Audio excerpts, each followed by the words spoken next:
with your mama's racing stream.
This is VRN, your trusted leader in e-motorsports.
All right, Vigilante Nation, before we get rolling tonight, a quick note from the booth. What you're about to watch is a tape-delayed presentation of last Wednesday night's live event. The race has already been run, the strategies have already unfolded, and the drivers have already thrown everything they had at round 2 of the chase for the VRL Cup. Today, we bring it all back to you exactly as it happened. Every draft, every battle, every moment that shaped the fight at Michigan. And now let's take you back to race night, just as we would have called it live.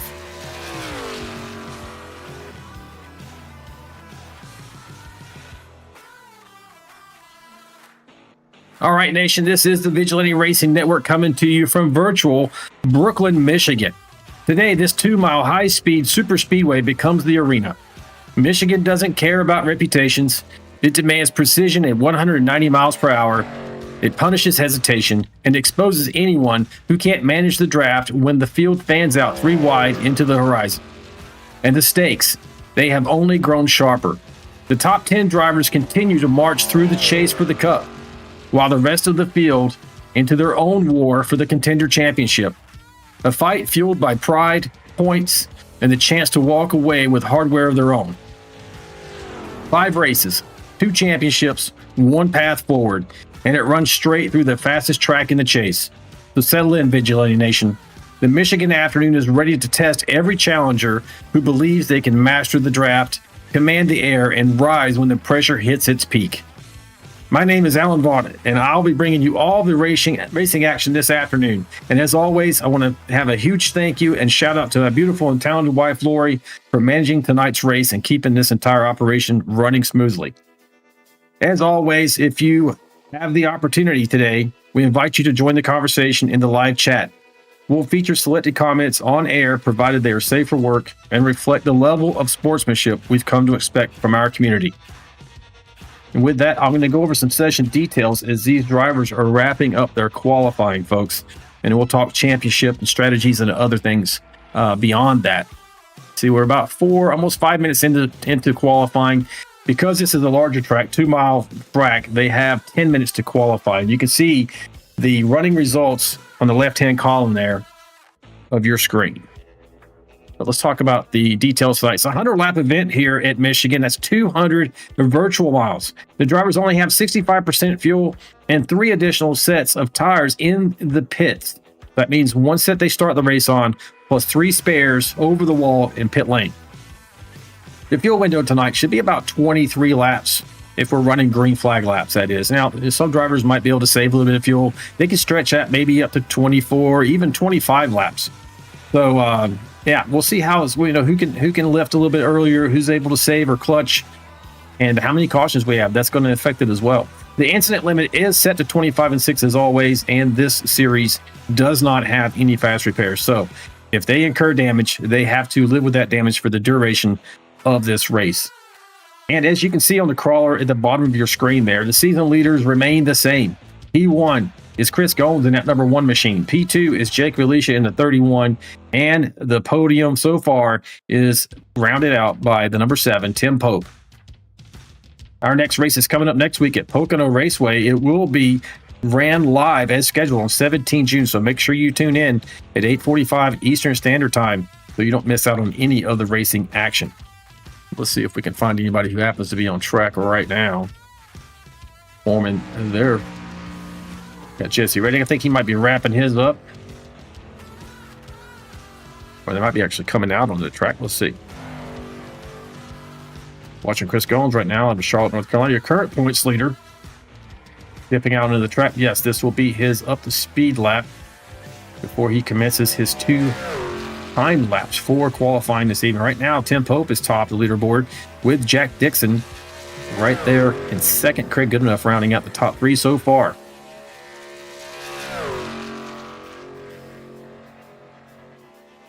Okay, I want to mention that we are in the chase for the Cup. This is round 2 out of 5 races to determine our overall season champion and who will hoist the VRL Cup at the end of that 5-round rate of races. Additionally, we do have the Contender Championship that runs in parallel with our VRL Cup, and that's from 11th on back. These guys are racing to who could be the top dog for that championship, and right now the leader is the 51 of Dylan Bryant. Of your chase drivers, I'm going to go through those so you know who they are. If you happen to miss the last couple of races, you have Chris Gold, Jacob Alicia, Tim Pope, Albert Anderson, Tony Benfield, Michael Adamson, George Rincon, Jack Dixon, Andy Player, and Scott Roney. Those are your 10 drivers as indicated on your scoring pylon in red. They're highlighted in red there. Those are the drivers who are contending for the VRL Cup. And then your current contender championship leader is Dylan Bryant. He's highlighted in orange on your scoring pylon, so you guys can track them throughout the race. We do not have any live onboard cameras for this presentation of the Michigan 200, just so you know why we're not showing any of those. And as always, we're going to make sure we talk about our sponsors. Today's broadcast is proudly brought to you by Trackside Graphics. If you're looking for top-tier design work or need a custom livery that turns heads on the track, make sure you contact Austin via the email on your screen, and he'll get you fixed up and ready for your next race. Trackside Graphics has come on board for both of the series here in the Vigilante Racing League, and we do appreciate them as a new sponsor to our ecosystem. As you see the one pull off there, looks like he has wrapped up his qualifying. Indeed, he has. We're back to a scenic view. We have about a minute left before these guys start the grid. We'll go through your official gridding order and get this race started. See Lori out there in the chat say, hey, this was a good race, a little action packed at the beginning. I didn't see the race, by the way. I am calling it here today as a tape delayed presentation. So, yeah, it should be fun for me to get to see how things went. She of course, watched it in real time. Talk a little bit about Michigan as we're waiting this last minute here. I mean, Michigan, you know, it's a big oval. It's 2 miles long. It's high speed. It gets speeds faster sometimes than Daytona and Talladega because it's not the engines are not any way restricted like they are at those two tracks. It's a high pressure environment where commitment, clean air, and momentum rule the fate of the drivers. The place looks wide open, but it races razor thin. The draft here is very powerful. The corners are fast, and the line shifts with every lap. Michigan will reward bravery, and it's going to expose anyone who hesitates. This track demands drivers who can stay flat out while still managing the air, the balance of the car, the lane choice. One misstep or side draft that goes wrong is going to kill your run. One bad lane choice drops you from 5 spots outside the top 10, 15, and you're trying to race your way back up in there. It's really, really hard here to manage and make these passes the older your tires get. Michigan's going to punish indecision, and it's going to reward those who understand airflow like a second language. So it should be a great race for us here tonight, folks. We should be wrapping up and gridding up here in just a moment. Seems like it's delayed a bit.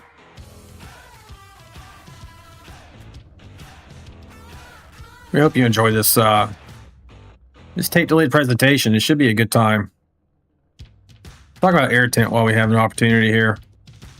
So the conditions here, 66 degrees air temp. I mean, that's quite cool considering 75 degrees on the track, 95% humidity, but we have a pretty stiff wind at 15 miles per hour. It says 19 on your screen. So 15 to 19 miles per hour out of the south under partly cloudy conditions here this afternoon. Guys, please remember to tell everybody in the room with you to turn their all teams on. And you can hear now in the presentation, you can hear some radio chatter in the background. You're going to hear Lori popping up in there, giving these guys instructions. So sometimes we catch a little bit of intel on what these guys are planning, when they're going to hit pit lane and things of that nature. So it's always good to try and listen to that background radio chatter.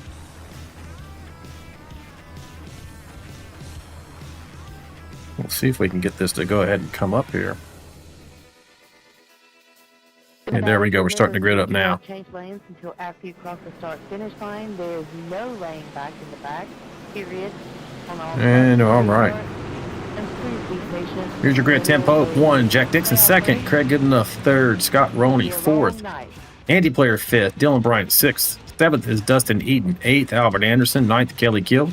10th, Jonathan Osborne. Mike Adamson, 11th. 12th, Dustin Wade. 13th, John Gallagher. Stoney Benfield, 14th. Scott Milner, 15th. 16th, Jacob Alicia. 17th, Mike Everidge. 18th, Dave Mayberry. Sean McDonald, 19th.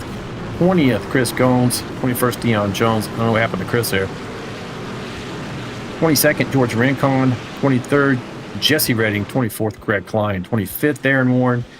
26th, Gordon Spain. Kevin Hunt, 27th. 28th, Michael Brooks. Kyle Vaught, 29th. Russ Kilgore, 30th. And Andrew Hawthon rounding out your 31 truck field here today. We should see this pace truck pull off here, and we're going to get underway, folks.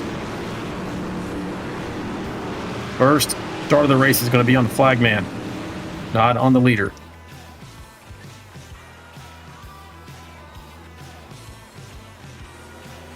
Here we go. A pretty clean start so far.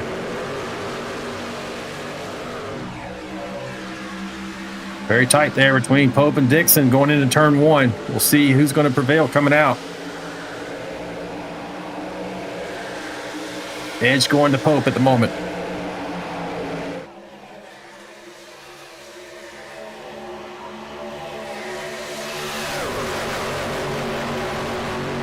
Screaming down the backstretch into turn 3.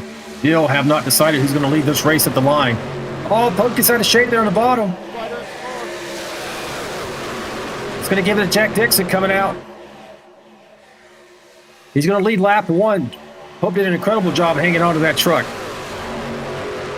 He should have been around for sure. Now he's still in the race. Dropped a good ways back, though. As Jack Dixon, one of our 2 Canadian drivers here in the field, are leading this race right now. Okay, you see the yellow lights on the picture screen there. We are under caution. Looks like Deion Jones has had a crash. One thing to note, the top of your pylon there shows the green dot as if we're still green flag racing. We don't pay attention to that for this particular broadcast. That is not indicating correctly, folks. We're going to go back and take a look and see what happened to Deion Jones.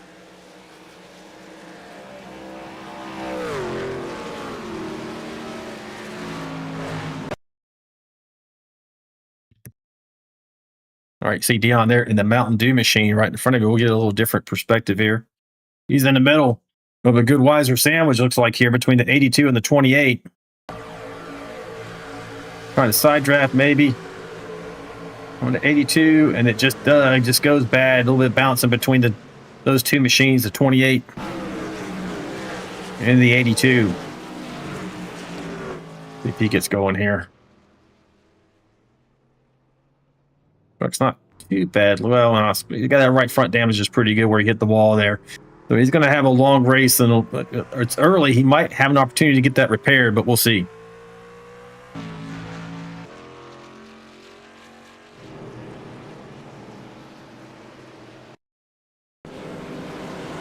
We're going to go back live here.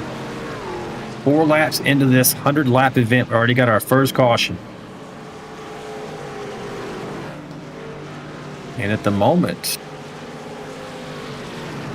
going Jonathan Osborne leading this race. We'll see if this works out. So the timing and scoring is going to go a little crazy here for a moment as it works itself out.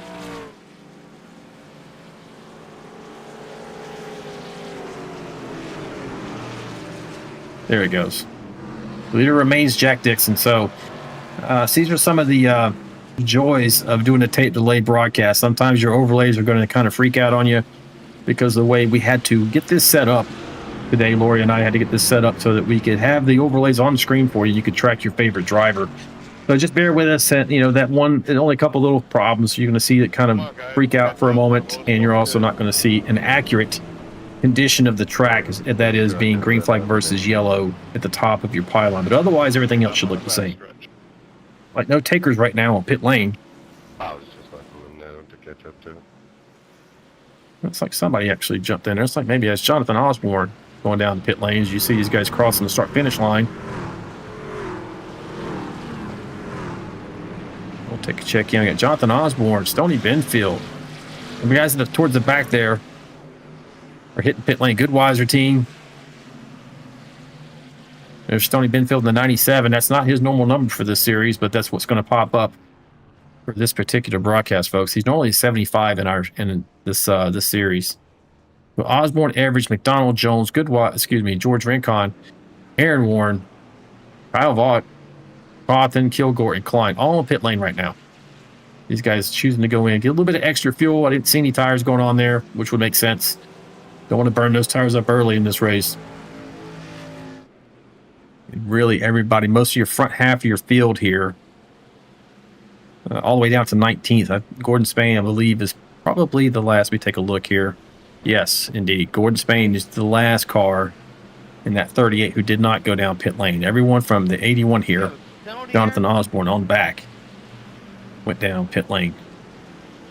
While we're talking about Jonathan, he races with us out of Woodbury, I don't think I'm saying that right, Woodbury, New Jersey, in that 81 Daystar machine.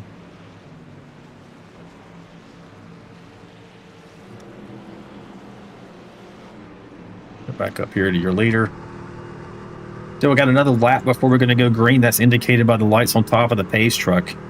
As he crosses the start finish line, you should see those lights go out, and that lets the drivers know the next time by we're going green.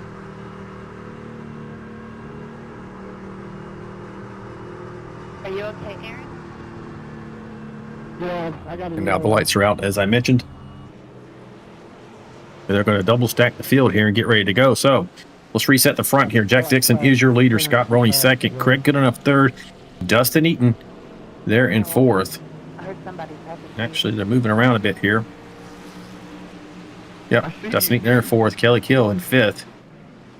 The Puma 01 machine. Monster Energy. And Dylan Bryant there in the 51. Look, he has an AC Delco on the back end of that thing. No, that's Trackside Graphics. Indeed.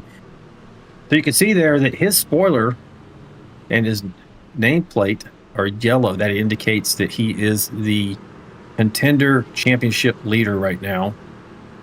He also has a yellow windshield banner here. Now, all the other drivers who are in the chase, you're going to see, like, for instance, Jack Dixon here. He has the red spoiler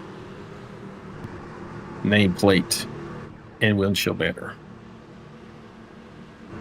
It'll help you track your favorite driver if they're in a chase or not here. All right. That's going to go off here. Pace truck, that is. Here, we're going to get underway. This time inside the restart zone, coming up there in blue. Dixon's going to be able to launch. Oh, he kind of checks him up. Goes late in the box. Green flag is out. He gets a good launch over Roney there in second place.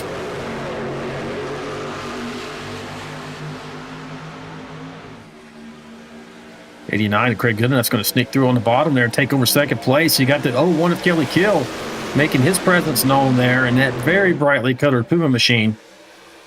Very easy to spot him on the track. Dixon, good enough. Roney in third. Kelly Kill fourth at the moment.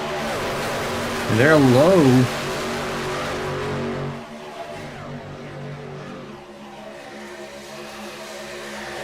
The AC Delco looking, was that the 51, I believe? Nope, that's Albert Anderson, the AC Delco 99 machine. Really trying to get around there on the bottom and get underneath the 023 machine. This is looking a little hinky here, folks. 4 wide almost, going into turn 1 and 2. Oh, 99 gets a little loose coming out. Hangs on to it. The slot in, I think, in front of the 68. 68's going to give him a push. That's Dustin Wade.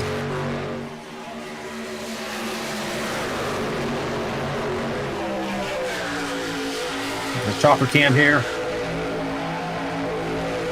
88 sun drop machine of Mike Adamson up there trying to get around the outside of Albert Anderson. Didn't quite get there. 2x2. Nick Ablisha coming to your picture there underneath Dustin Wade in the 31.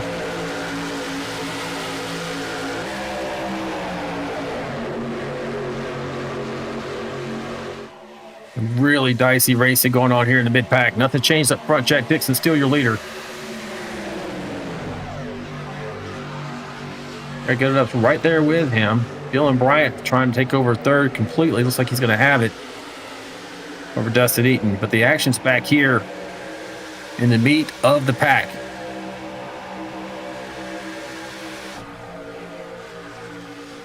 Riding over the shoulder here with John Gallagher out of Roseville, California. Doesn't have a lot of options here. He's going to look to the outside, perhaps. See if he can gain some momentum, maybe cut down or try to just drive around. Oh, you see a little touch of the wall by the 023 of Roney there in front of Mike Adamson. 3 wide. One of these guys, Alicia, 99. Oh, man, 023 is still, he is hurt. He's really trying to hang on to that machine. He does, but that was close. As you see, the 123 reacted to that and almost ended up wrecking himself.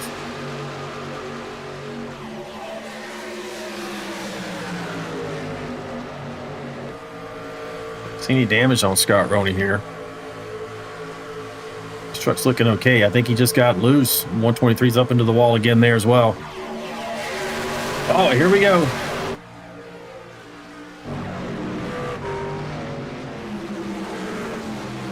All right. We're under yellow again. That's going to involve Scott Milner, Gordon Spain, Jonathan Osborne, Sean McDonald. We're going to go back and figure out what happened there. 10 laps into this event.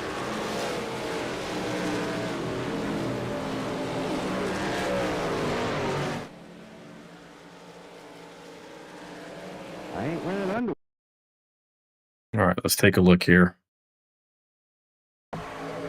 Oh. 38 of Spain just slaps that outside wall. Don't know if he got a little aero tight. He comes across the back end of the 023. Sometimes the air disruption to the nose of your truck will immediately cause you to go tight. And he's at that critical juncture coming out of the corner.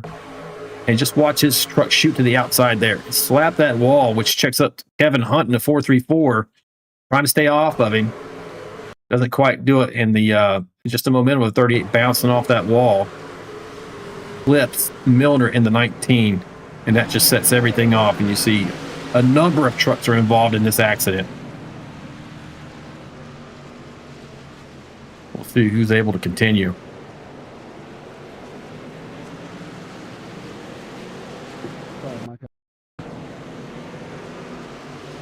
And again, you may see the pylon start to do a little crazy. We'll see if it actually works out this time. So far, so good. As you see Jack Dixon coming around to catch the pace truck. Good enough second. And Dylan Bryant holding on to third position there. We saw the Mountain Dew machine of Deion Jones making his way around the pace truck.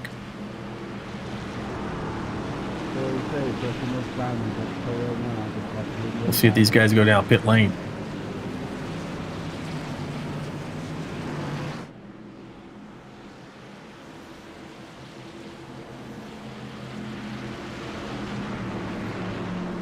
For the fuel window here, I said about 23 laps. If we get to that point, I know there were a few. I do know there were a few cautions here towards the beginning, but then these guys got to some really good hard racing. But once they get to the green flag flow going on here, we're probably going to look at about 23 to 26 laps. Now fuels. You see these guys head down pit lane, being led by the 48 machine there of Jack Dixon.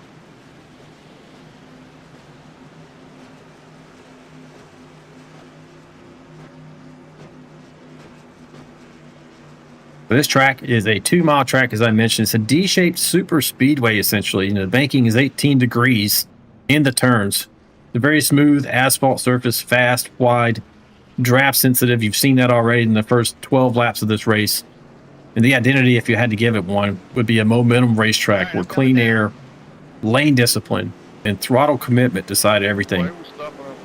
Michigan's built on speed and precision. Drafting matters here. The people maybe not think of it as a drafting track, but it absolutely is. Even in the corners, you can feel the draft a bit.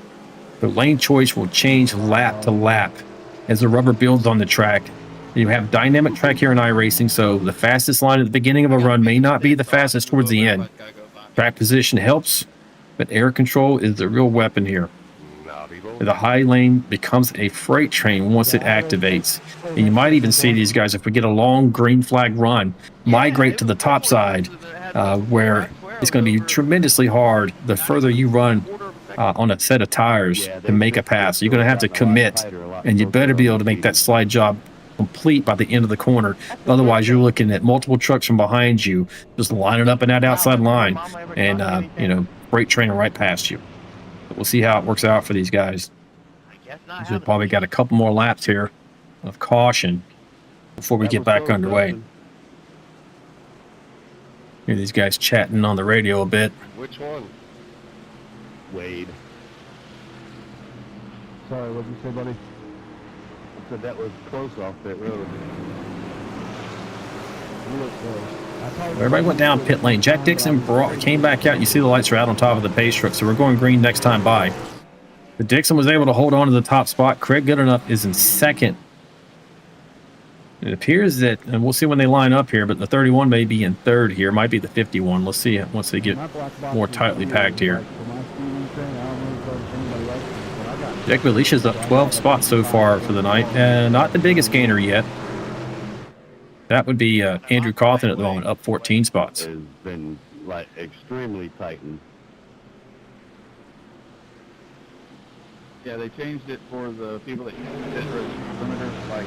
All right, so this looks like it's going to be your top four. Dixon is going to launch first. He's in the bottom line there, first in the bottom lane.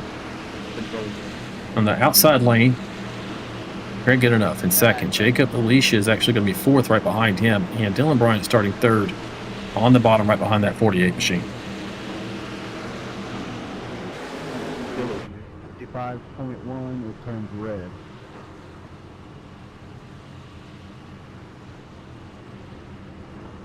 Should see this pace truck pull off, and as the leader gets to the restart zone, indicated by the markings on the track, on the wall and on the track, you see it coming up the blue area. That's going to be the restart zone. He can launch anytime in that area.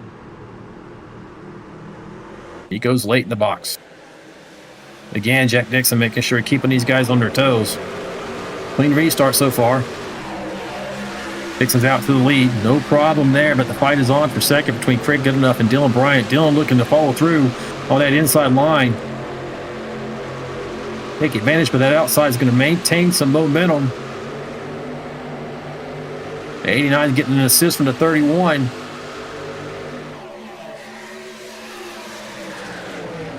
Looks like Dylan's going to have to fight just to hang on to third place at the moment.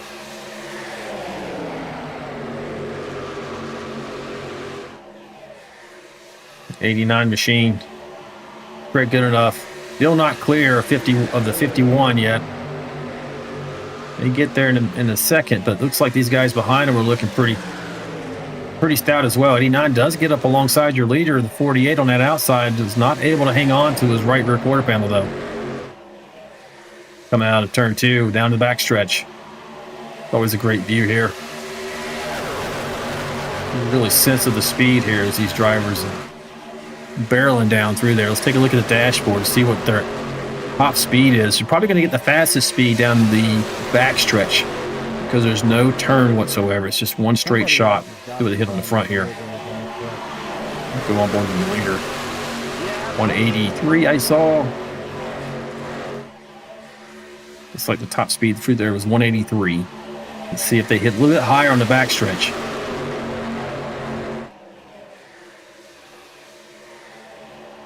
You're watching that dashboard down the right-hand corner of your screen. 185, 86, 87, 88 there momentarily. As I mentioned, it would be faster down through there, so that's how fast these guys are getting around here.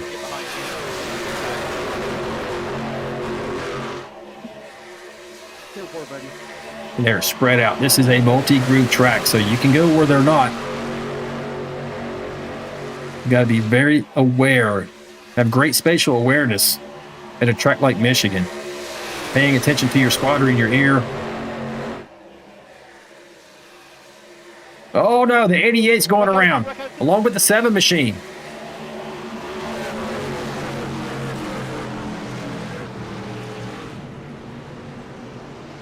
Mike Adamson and Tim Pope involved here at lap 17 in a spin. I don't know that they got tore up very much. We'll take a look in the replay.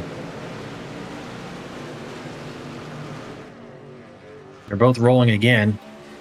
Take a look. I don't see any real damage here on the 7. Right rear damage for sure. Mike Adamson's rear looks fine. Yeah, he may have gotten away with no damage here. Both of these are chase drivers as well. It looks pretty good. Pull up The left front, go on my other side if you can. yeah, copy. Pull up here so we can catch up. Sounds like others may have incurred some damage. And here Dave Mayberry going back and forth with Dustin Wade, asking for assistance in evaluating the damage on his truck. Let's go back and take a look at this incident and see what happens here. Barely anything. Looks like he got out and kicked the fender.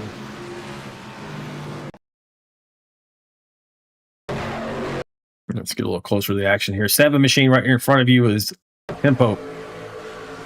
Oh, looks like they were going to be 4 wide, and maybe Tim lost the nose or the grip he was looking for right through there. I did see a little plume of unburnt fuel coming out of his tailpipe there, so he certainly got out of the gas, but just wasn't able to stay out of the 88 there on the outside. Take one more look. Proper view. Yeah, I think maybe he just didn't. I don't know if he didn't expect the 123 to be there or what happened. But he got a little damage, but all things considered, not too bad. Look and see how much damage that 88 might have occurred. It's a little nudge there. Doesn't hit anybody else here. Maybe it's going to be a spin and go for the 88, and it looks like it is. Does a great job just hanging on to it, working the throttle and the brake, so he doesn't just slide into that inside retaining barrier. Great driving there by both guys. Once they were wrecking, they continued to drive their machines to limit the damage. Hey, wait, can you take a look at my left? All right, we're still under caution here. Jack Dixon, still your leader. Good enough. Second. Alicia is in third. Dylan Bryant, your contender championship leader, is in fourth. And America's driver is rounding out your top 5 there. Albert Anderson in the 5th position. Get these guys hit pit lane. Jack Dixon was just on pit lane at lap 11, so only 7 laps ago. I don't know if we're going to see a lot of takers here. Looking towards the back of the field, we got a couple of guys from the back on. That's Stony Bend field. Greg Klein, George Rincon, Jonathan Osborne, Kilgore, Spain, Everett, McDonald, and Milner. So these guys are going down pit lane.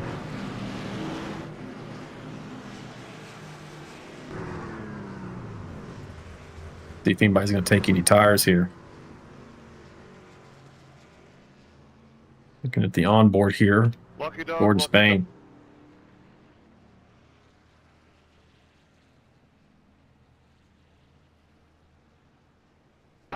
Is that a He might be getting some damage fixed up there because he is not I'm moving. getting ready to ask what you're doing up here. You're out of place, buddy. Looks like Deion Jones getting another of his laps back. They keep ranking it up here. Deion's going to be able to get back on lead lap and go for the goal here. For now. I need those corrections. Hey, Lori, if you're out there listening, I could use a tasty beverage, by the way. Forgot to grab one before we went live.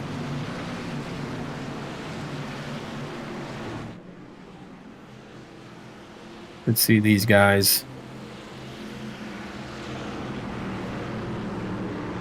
Start to a double file up once we cross the start finish here to get ready to go back green. I'll tell you what, folks, I mentioned this is second round of the chase. Talk about what's coming up here. We do have, after this race, I got to get this out of my way. Why is this here? There we go. That helps. So after Michigan, we got Pocono coming up next Wednesday on the 17th. It should be a great race. It's a 2.5 mile track, but it's a tricky triangle. So if anybody who's been a fan for any length of time knows, each corner is totally different. Some drivers prioritize a certain corner over another as far as being fast over the overall lap. A lot of strategy goes into that place. It can become a wreck fest, but it can also get stretched out a bit. So looking forward to seeing how Pocono runs. But what's really interesting coming up is 2 weeks from now. We got Pocono the 17th, and then we have Naval Base Coronado Street Course on 24 June. And I'll tell you, if I ran some laps on that track yesterday in the trucks. The undulation of the truck, just the solid rear axle. These trucks are not made for road course racing. No independent rear suspension, for instance. That's going to be a challenge. And I expect to see we have some great road course racers in this league, and I expect to see them run well. However, I can see anybody getting caught out at any particular moment with that track. The condition that it's in, the phase of the tires that you might be running. Even whenever I'd run a good few laps with warmer tires, there would be occasion where that track would start to catch me out under braking because just the way the surface was raced. Not designed for racing, obviously. So make sure you tune in for those two. And of course, we're closing out the season in Charlotte for the championship on the 1st of July. See the pace truck going off right now. We're going to get back underway here. Green flag racing, 20 laps complete.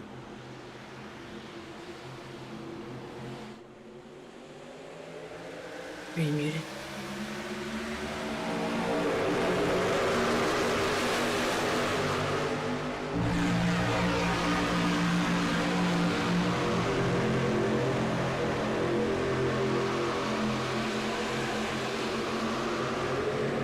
All right, folks, Jack Dixon's back out to the lead here. Everyone's making a play. Jake and Alicia there for second place, so 89 is going to give a push to the 48. 51 is also pushing. That's going to help them get clear, perhaps, of Jacob Alicia. And for the moment, fast Canadians holding serve here on the field in P1.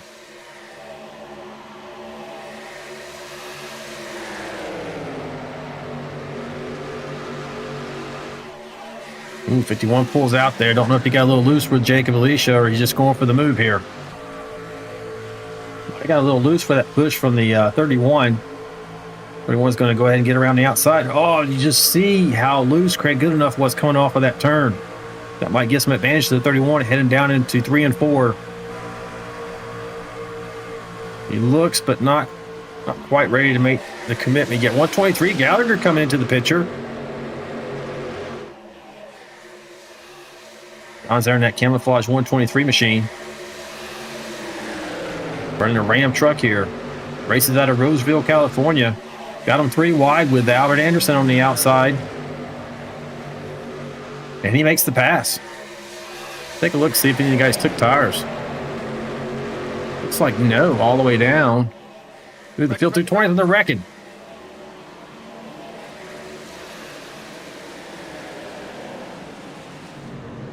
Trying to get back here and see what happened. I think it involved Kelly Kill. He just towed.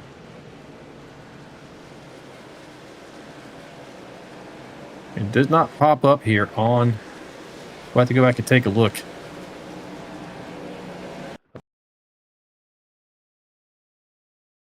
If I can find where this accident occurred.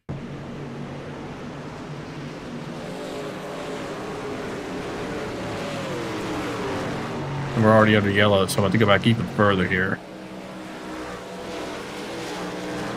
Hey, wait. Can you take a look at my left front? Actually, took you back a little too far, folks. So hold on 1 second. Let me get you fixed back up. From the rear view, buddy, it looks pretty good. All right, thanks. Buddy. Just want to pit. Get you fixed up on that.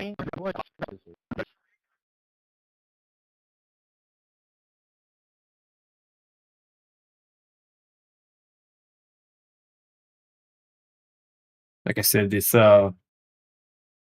tape delay could end up causing some issues here. So we were around lap 22. We're going to get back to that now.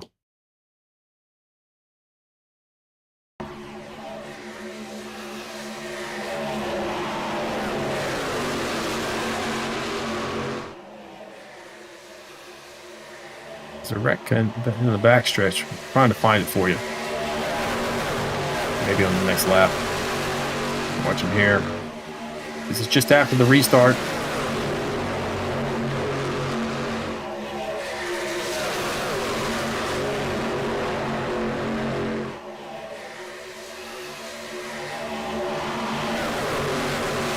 So we don't miss it. We're going to keep watching the action here. I was talking about 123 on the bottom there.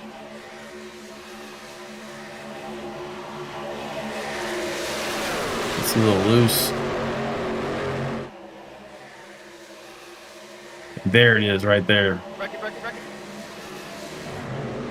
Oh, look at the impact the 01 had. I mean, man, that's just a destructive force there. We're going to back this up and show you a different perspective. Where does this start?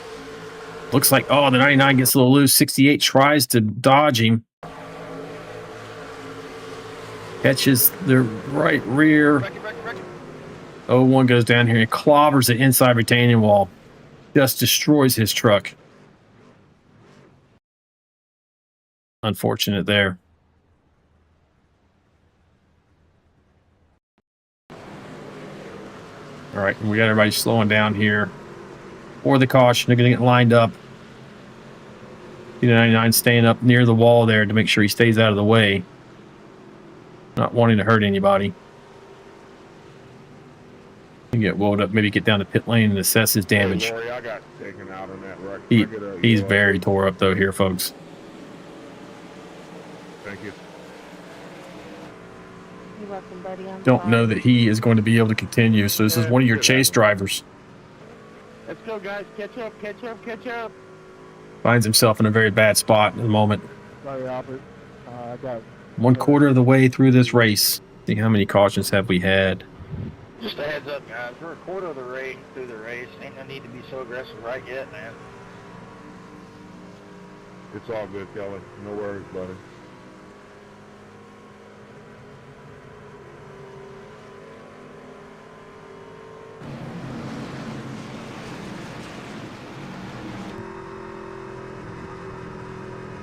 He's still rolling. He's just missing those fenders.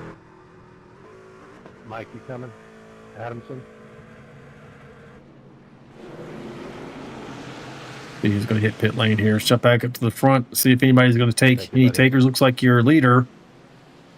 Unless it's a head fake, he's going down pit lane. Going to leave Craig Goodenough out there holding on to the lead. Looks like most of the field is going to go here. See who stays out. Craig Goodenough. Risk owns. Got Roney there. At 023, 14 of Dustin Eaton. Jesse Redding in the 21. The 13 of Andy Player. Lucky dog coming by. The 10 of Andrew Cawthon. And Tim Pope. Everybody else on pit lane. Dixon, Bryant, and on. So everybody from 9th on back hitting pit lane here. Now, as I'm looking at this, I do see a couple of guys who decided to take tires here. Gallagher and Alicia. And also Aaron Warren took tires. Kyle Vaught took tires. Greg Klein. But we're going to have some comers and goers once we get back to green flag racing here, folks.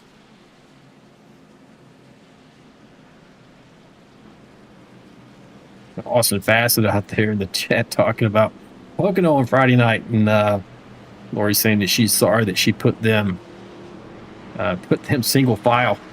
Yeah, they had a pretty good of what, two, maybe, I'm sorry, no, 3 or 4 cautions in a row within just a few laps of starting each time. So when that happens, Lori, as the race happens, she'll put them single file in the hopes of having a clean restart and maybe get some green flag racing done. As we're looking on board right now with these guys coming around, they're going to have one more lap before they go green. With that, I'll be right back.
All right, folks, we're back and we're about to go green. You can see the lights are out on top of that pace truck, indicating to the drivers that we're going green the next time by the start-finish line.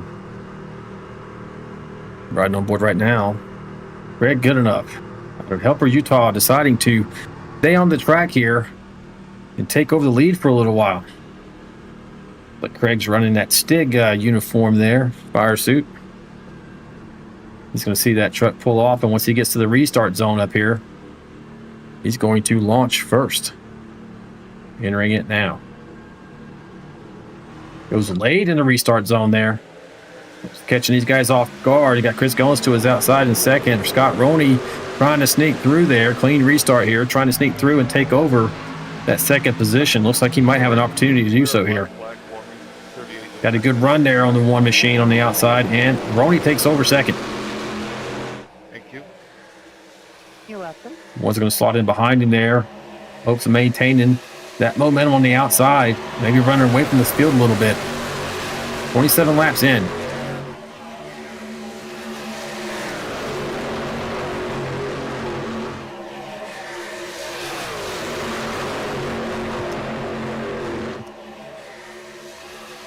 Oh, look at this really, really aggressive move there by the 7 machine. Get to the bottom of the 1. That's Tim Pope trying to get into second place. He's going to get there, maybe even take over the lead. Tremendous run down the front stretch. It's a little loose coming out of 2. That may break his momentum enough for the 1 to get to his outside.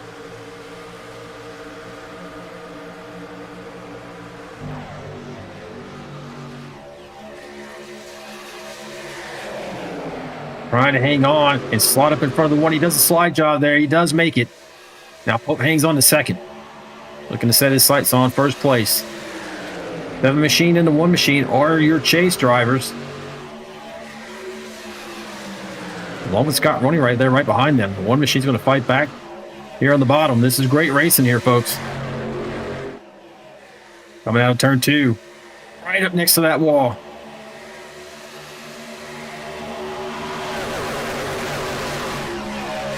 Outside lines prevailing at the moment, keeping that momentum up. The dive from Dixon underneath the 7. Gonna get alongside and head down the front stretch. Trying to get away from the wake off the 7 and catch some draft off of that 89 machine. It's helped him out there to get alongside and a little bit forward. Dives it in again, really deep into turn 1. Wrapping the bottom, going to the slide job. Man, that is razor close. 7 into 1 have to check up and almost get around themselves. Really aggressive move by Jack Dixon there to take up second place. I'm sure that was a pucker factor involved there for both the 1 and the 7. 48's on the move.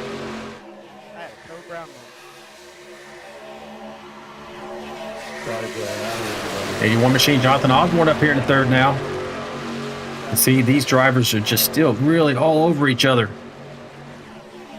As the 81 blinks out there for a moment.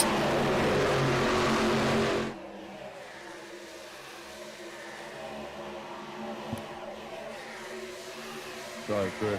48 takes over the lead.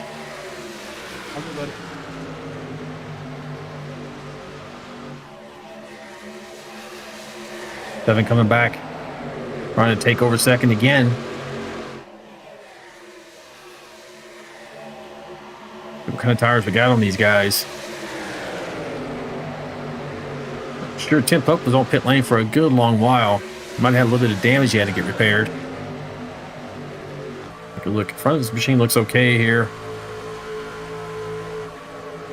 Remember, he had a right rear damage off of that incident involving him and the 88 machine. That looks like it's repaired now. Running right here in front of the 123 in 4th place. Oh, the 51's going around. You're going to hang. Oh! And he gets crushed by the 75, the 97 in this race right now. That's your contender championship leader, folks. Dylan Bryant. I don't know if he had some help getting around there, but he just got clobbered. I will be shocked if that truck's going to be able to continue. It doesn't look too terrible. He's going to be really loose without that rear facade there on the back of the truck. He's going to have to get that repaired for sure, but I'm curious about wheel damage. He looks a little like his truck's crabbing a bit as he's headed down the front stretch here, so he might be in for a longer afternoon than he expected.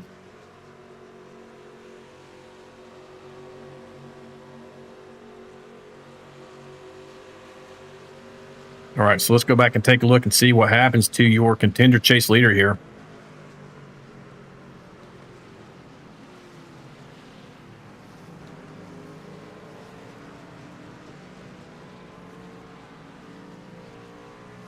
And the way this is working out for me, folks, I'm just going to have to back it up here for you. So let's just do that now. Here we go. And down the backstretch. Oh, looks like the 22 tries to slot in there and just misjudges it just slightly. That's Aaron Warren in the 22 machine. He's trying to get in there before the 14 of Dustin Eaton could get there, and he just misjudges it. Clips the 51.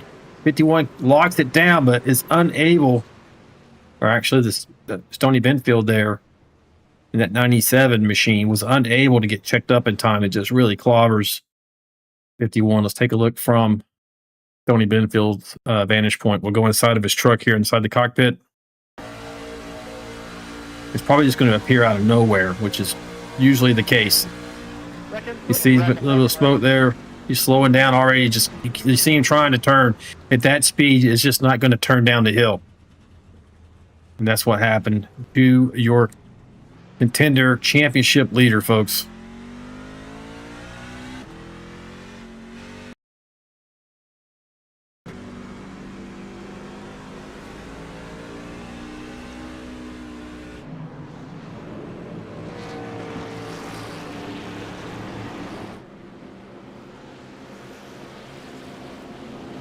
All right, back up front with your current leader, Jack Dixon. We'll see if anybody's going to go on pit lane here. Get back from your leader. 89 is going to be in. Oh, Jack Dixon decides to jump in there as well. Looks like most of the field's going to follow him in. We'll take a look and see who's going to take some tires. We can only tell by looking from the outside of the truck here, by the way. They start jacking up the right side. We know they're taking at least two. Lucky dog, lucky dog, lucky dog. All right. 89 behind him is taking tires. He did not take tires. 7's going to take tires. He's got his right side jacked up already. See how this works out for 48 machine. Coming out off of pit lane in fourth. So Aaron Warren, Kyle Vaught, and Jacob Alicia all staying on the track.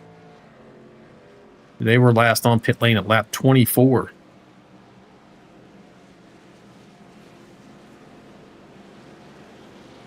Okay, here's your new leader. 31, Jacob Alicia out of Indianapolis, Indiana.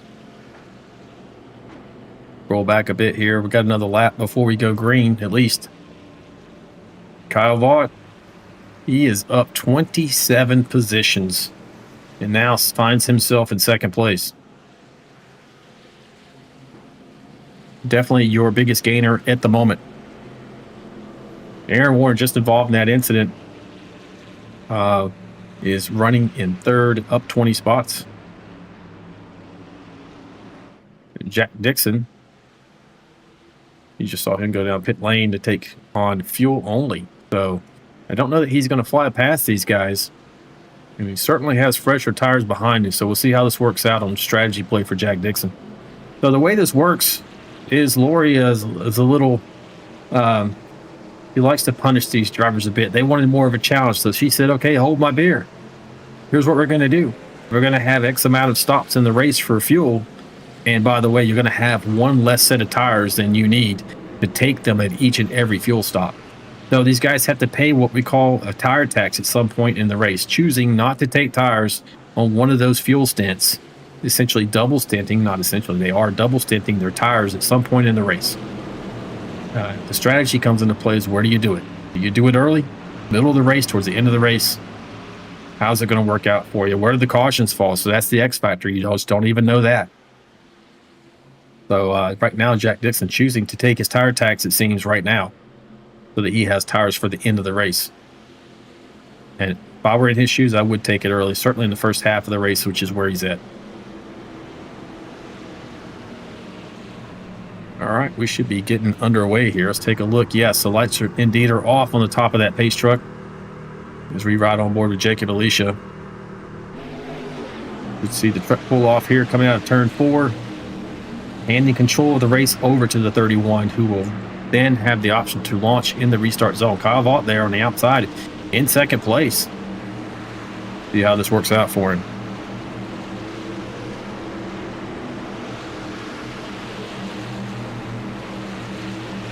Restart zone now. And he launches. Green flag in the air, folks. Back underway. 31 gets a good launch. 22 of Aaron Warren's going to slot into second, with Kyle Vaught in the third, having started there on the outside line.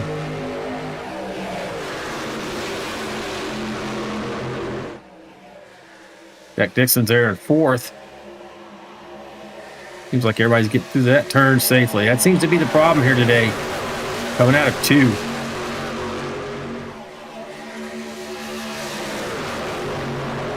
Dixon's underneath Vaught, going to look to take over third place and maybe even second. Maybe get a 2 for before he gets down to turn 1. Not quite. Slides in front of Vaught. Setting his sights on Aaron Warren.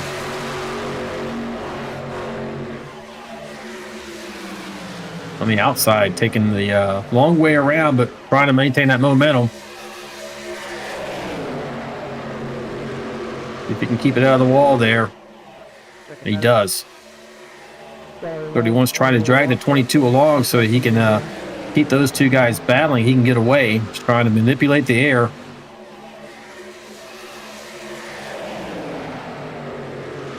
To give advantage to whichever truck is falling behind. You see him come down again to give the 22 air in hopes of keeping the 48 behind him. 48 gets momentum on the outside, though, as they enter turn 1.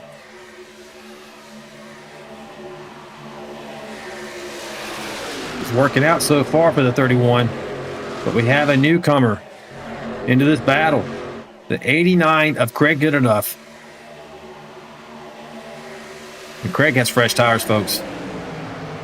He just hit pit lane in that last caution. He's up to 4th. Looking for more. He's got this duo in front of him of Aaron Warren and Dixon. Dixon's now on the low line underneath Warren, having not been able to get around him on the high side, which Vaught does good enough take. Like he starts a little high, he's going to slot in maybe underneath the 22 and push the 48. And they're all catching the 31. Don't know if the 31 lost a little momentum or something off the corner, but here we are. 4 trucks under a blanket for first place, with Hungry Hounds coming up behind them. Oh, 89 gets, or excuse me. Yeah, 89 gets super loose coming out of that turn right there.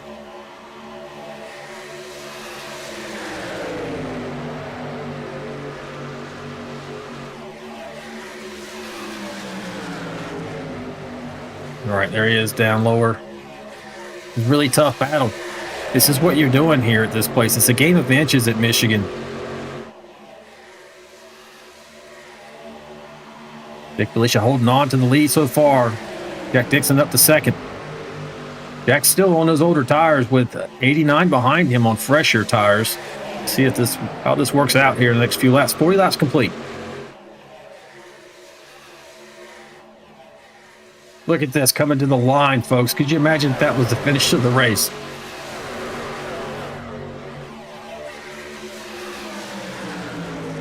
A9 ducks down low. 1, 2, 3's right there, trying to get around in that moment. That almost went in. Could have been disastrous. Still maybe. Oh, they touch.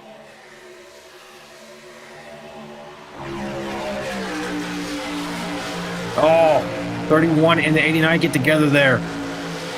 See if either of them got damaged. But you can see comers and goers with these different strategies through the field.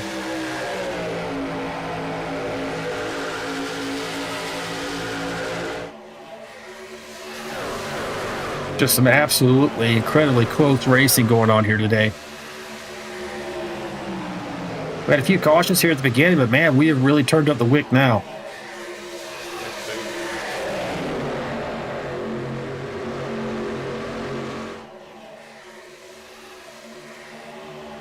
I didn't hear you, Dion. Jack Dixon's holding on to the lead now. Craig Goodenough second. Tim Pope up to third, but going for second there. Dives it in. Oh, Dixon's halfway around there. It's going to give advantage to Tim Pope. He's going to be able to take the lead maybe here. 31, Alicia, choosing to go to the low line and push to 7. I don't know, though. 89's got the momentum now back up there on the high side, being assisted by the 023. Going deep into turn 1 here. Don't know if he can't track out to the wall. It's really going to hurt his exit speed. That being the 7 of Tim Pope. Slots into third. 31 going to take a look on the inside of the 7 now.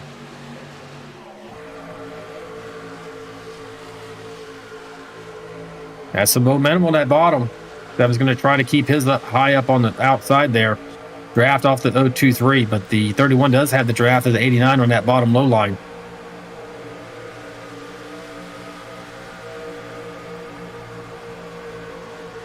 Oh, Jacob's getting really loose down here. You see that truck wiggle as he makes that transition. When you go below that lowest seam there, you saw that black line, that lowest seam, it's a little bit of an invert. You lose the banking a bit. And you see the result. Bleeding some spots here just by that small wiggle, but he's going to try to dive it back there again. Wrap the bottom here in 3 and 4. Sorry, Jack, I was going to plow because I kept going there. That was a good turn for him. 123 is making some progress though on the bottom there. Maybe take some air away from him. A precarious spot for the 31 at the moment. You get in the middle like that, the air acts a little weird and unpredictable at times. You can get tight or loose all at once. Oh, I think I saw there's a wreck. 123 and others going around. Flip, we have cars up, trucks upside down. And they're just still wrecking there a bit. Looks like 38 might have ran into, I think that's the 22 of Aaron Warren. It is. Lap 45, we're under caution again.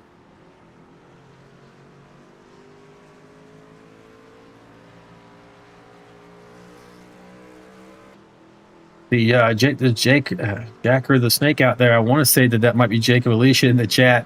This is a tape delayed event, as we mentioned at the top of the broadcast. So there's some of the guys who are in the race are actually watching right now. I want to say that's Jacob Alicia saying he's just looking for grip out there, Alan.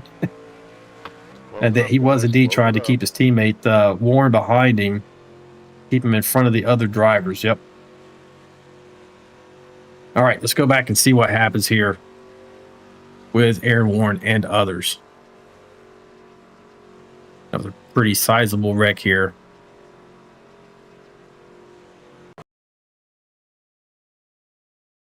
Okay, we're looking at the Alabama light machine. That's Aaron Warren. That gets a little loose there. That's not what causes it, though. This happens in front of him. Like Roney and others. Roney is upside down. Get on board with Scott Roney. In that 023 machine. If my eyes will work with me today. Here we go. Looks like him and Gallagher get together. Yep, I know. Gallagher goes for the outside lane there. Not clear. And this is where it begins, folks. We'll take a look from this blimp shot.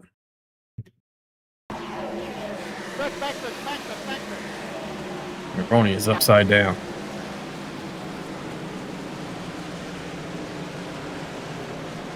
.38 gets in there and nails the 22 again.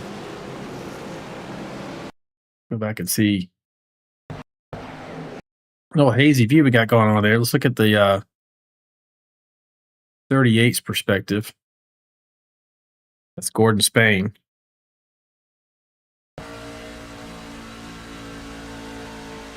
See him coming around 1 and 2 here.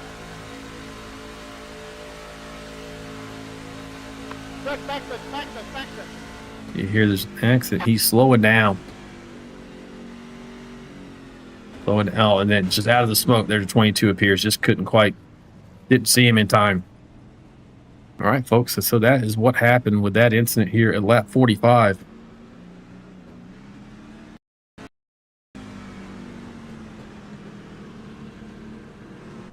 Very good enough, holding on to the lead here.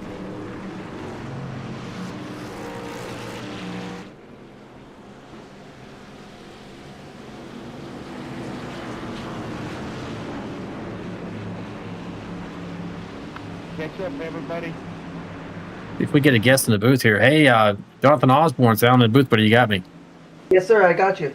Hey, man. Hope you have an opportunity to talk to me here. Doing this tape delay replay. What do you think so far? 47 laps into this event. Oh, it was a barn burner, that's for sure, man. It was a great race. I didn't get to go past what was it, lap 30 or so I didn't get to see too much of it, but it's a pretty good race so far. Got to see more of it. Had a few cautions there at the beginning. We're under one now, but we had a nice green flag run there. A lot of really hard driving. I was impressed with how hard they were driving and able to keep it off each other. Inevitably, that a place like this is going to be a miscalculation at some point. Puts us back under caution. But yeah, tell us what happened to you. Has it already happened? Yeah, I think it already happened. All right, go ahead. Yeah, it happened going into one on lap 31. I just tripped a breaker.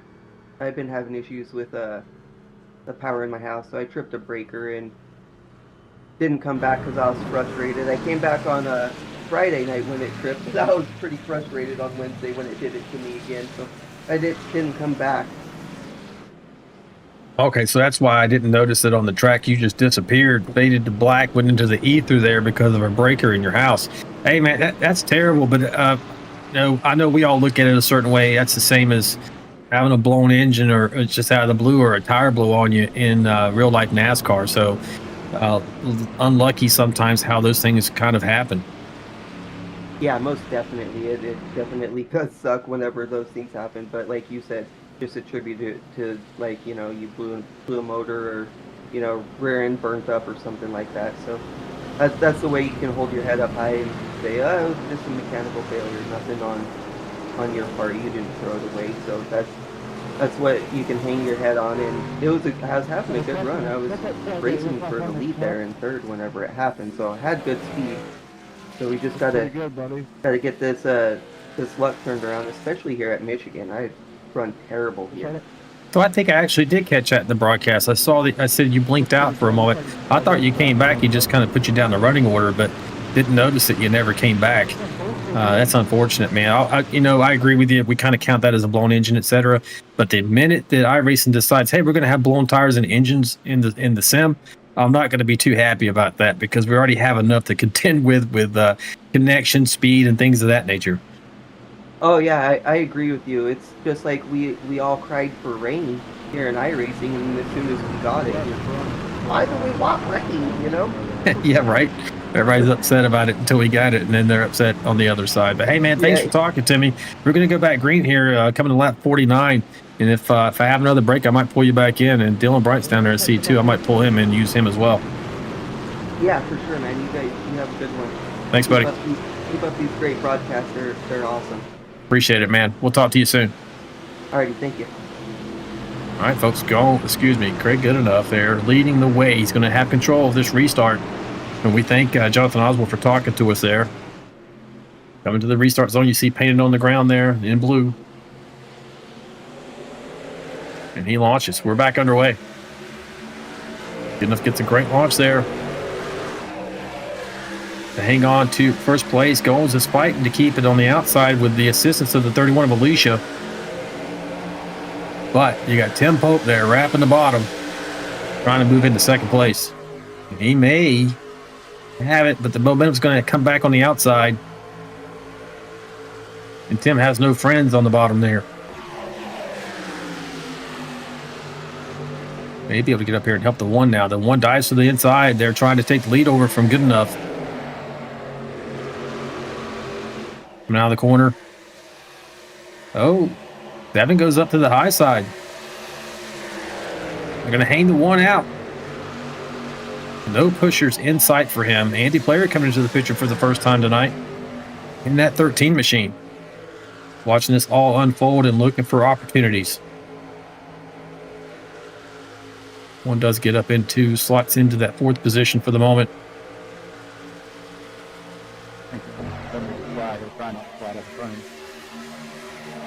Guys are talking to each other. Tim Pope showing the way right now. Jacob Alicia going around the bottom, trying to slot into, stay in second or slot into second. Really low there. Not able to hang on to second. Let's see if he's dive it in one more time. He does, but probably not going to get there. One looking to of Goins trying to go ahead and take that spot on the outside from him.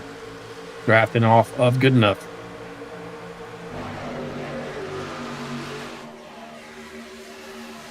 $31 trucks here tonight, folks. Great crowds we have for both of these series on Wednesday and Friday nights.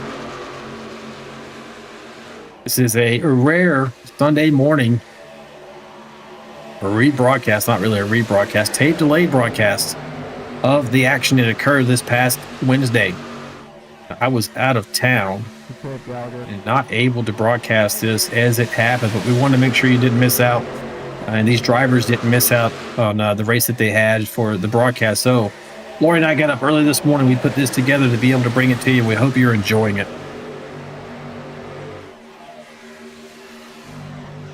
31 taking a dive out of the 1 now.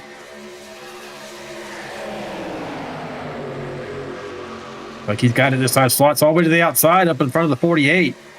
Really close call. Great driving. Nerves of steel, really, to swing it. 2, not 1, but slide job on 2 trucks. Get that position now, holding on to 3rd as the 48 is going to come down up underneath him and try to take it back.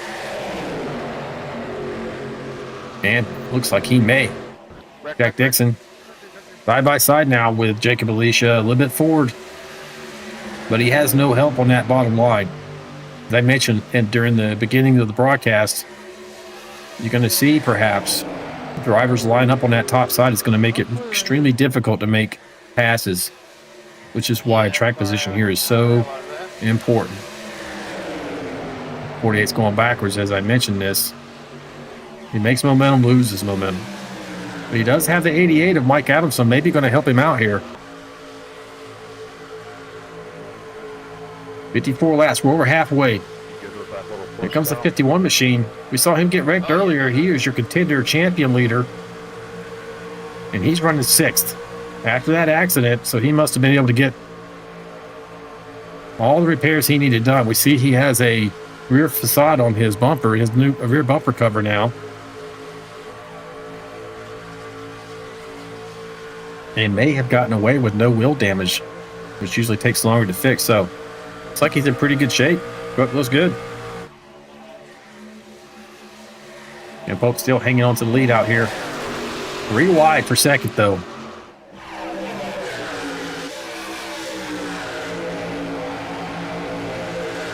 Actually, it's a 92 underneath them there. That's going to be, I think that's going to be a lap truck.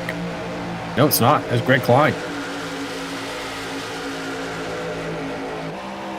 First time I've mentioned his name tonight, I think, up here, really mixing it up with the front runners. You're starting to see Dixon, Good Enough, Adamson, Bryant, Klein. These drivers all took tires on that last stop. Incredibly, Tim Pope did not. And he's holding on to the lead. Probably really benefiting from clean air at the moment. If a truck gets around, you might see Tim drop a bit. Yeah, I was trying to stay behind him, but man, I'm really bad on that. I see Jacker or Jaker the Snake. I think it's Jake. Jaker the Snake. Is Alicia out there, so thanks for clarifying that.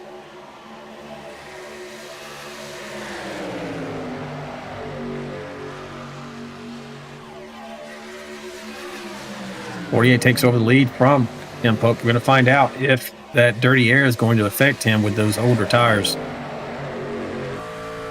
Looking off the rear deck of your leader, Jack Dixon.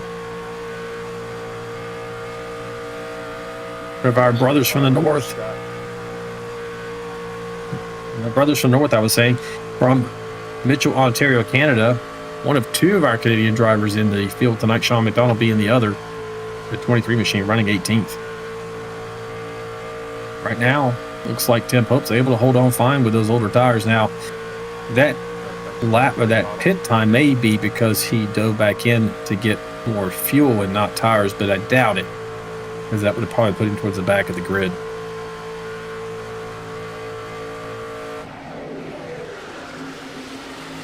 A little bit of a spread now. Mike Adamson's up here now running in 4th. Just behind Craig Good Enough. And Jacob Alicia has fallen just a bit. Now he is in 7th. He's running that high outside line there towards the rear of this group, being challenged now by Chris Gomes. And Alicia is on old tires, so that's what we're starting to see a bit of. Hard to hang on to those spots, but net gain maybe overall. Like I said, everybody has to pay their tire tax at some point in this race. And a good break between these guys and the next group. It looks like Andy Player,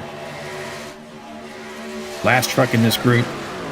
And then you got to go back to Stoney Benfield and Scott Roney leading the second group. We'll take a look from their nose cam. You can see the first group way in the distance there across the start-finish line now. Stoney Benfield makes his way around Roney on the outside.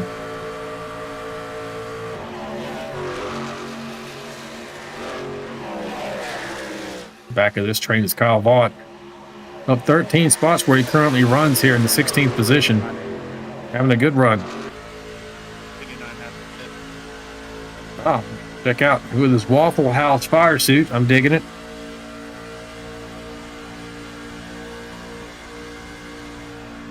A good run here tonight. 13 spots, like I mentioned. We saw him up as high as 2nd, contending for the lead.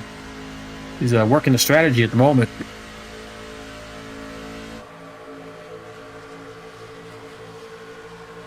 So he's running this Waffle House machine.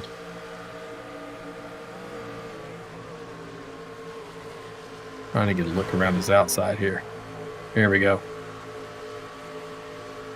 Okay, just running the Waffle House fire suit though. Running the Sharker graphics number 16 going on there. So I like it, Kyle. Good job. Waffle House is a wonderful place to eat depending on the time of day that you're going there. As you see Kyle trying to make a move here on George Rancon, making it maybe 3 wide here. With the 74 there on the outside of Michael Brooks, also running a Mountain Dew machine, looks like. Yep. Him and George Rancon getting after it here. Nothing changed at the front, folks. Jack Dixon still has the lead. Not by much, though. Check in on this. Looks like they're running nose to tail.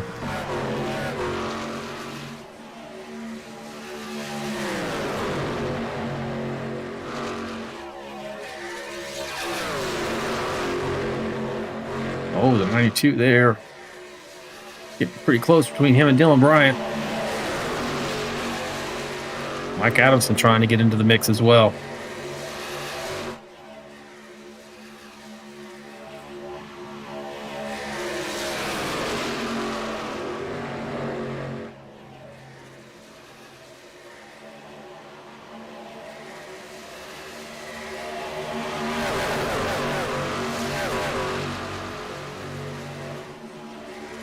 And we actually have Dylan Bryant available to us. Let's talk about what's going on in his mind and his strategy as we're looking at this right now. So we'll talk. Hey, Dylan, it's Alan in the booth, buddy. You got me? Yes, sir. What's going on, Alan? Hey, man, I'm sitting here watching you running in 4th place right now on the low side, trying to get around both the 92 and the 7. I thought this might be a good time to talk to you. Tell me what's going through your mind. What are you trying to accomplish here? Man, you're just dirt sliding it right there out of 2. Going down the back stretch. Yeah, it was an okay race for me. Yeah. And, you know, the track was a little loose, and then I had rear damage from the other accident as well. So it was a handful, and, you know, I know you haven't watched the race, so I'm not going to spoiled race for you, but no, I'm running good as of now. Yeah, we saw that earlier. I talked about how you're the contender championship leader and you got caught in that accident. I saw the right rear damage and I was kind of positing as to whether or not you had wheel damage. Did you get away with no wheel damage there? Because that was what my concern was. Yeah, I didn't have wheel damage. I didn't have it for time, but it definitely wasn't as fast by itself as it is in the draft. I did lose a little bit of almost speed because of the damage. Well, yeah, man. Right now you're having a great run, running in fifth. I hope you had a good finish, and when it was over with, you have a commanding lead right now in the championship standings for the contender championship. So, wishing you luck the rest of the way, and I want to thank you for talking to me, man.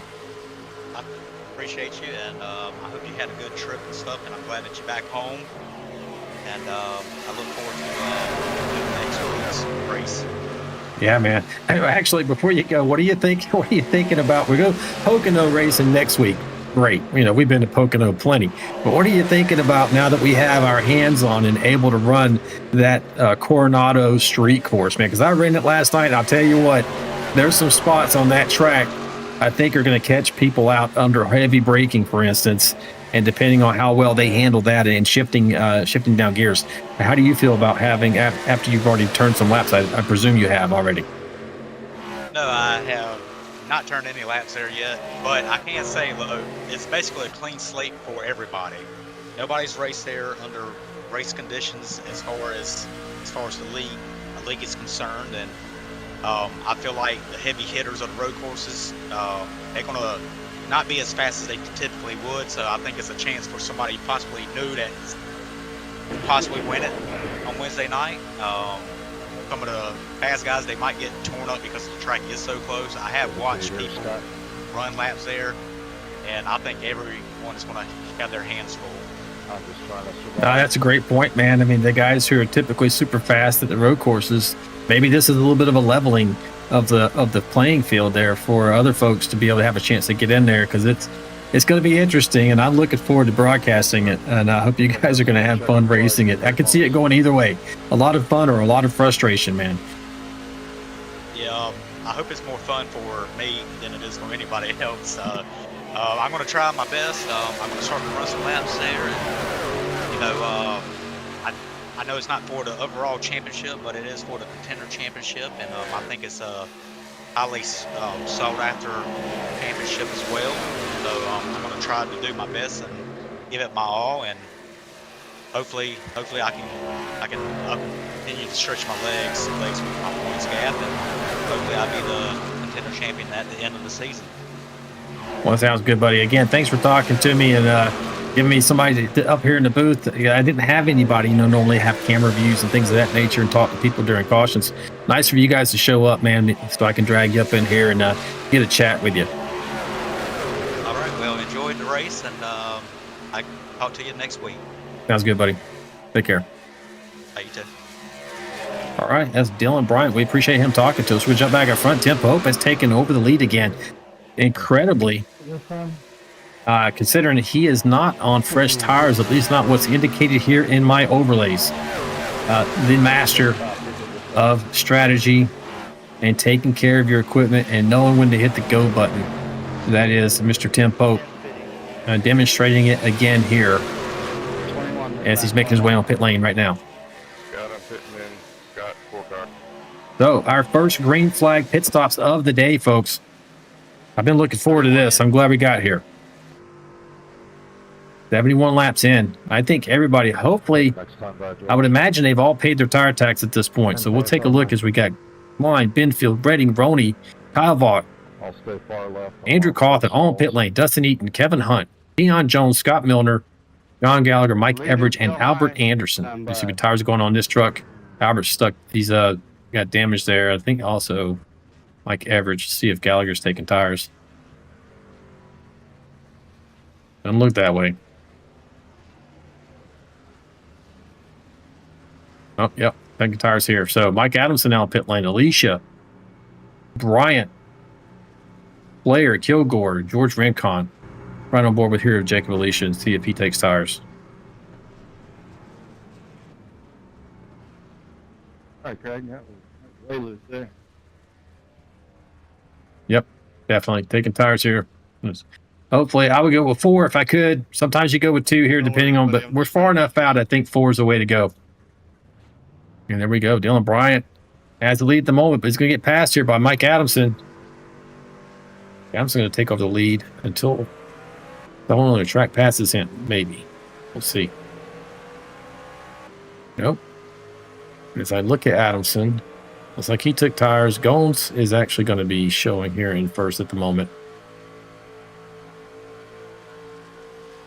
He went on lap 60 along with Craig Goodenough. So these guys got on a different strategy here. Your leader right now as they run, Chris Gomes. Craig Goodenough right behind him in that 89. Both these guys on pit lane at lap 60. It's Jack Dixon. Also, well, not lap 60, but 69.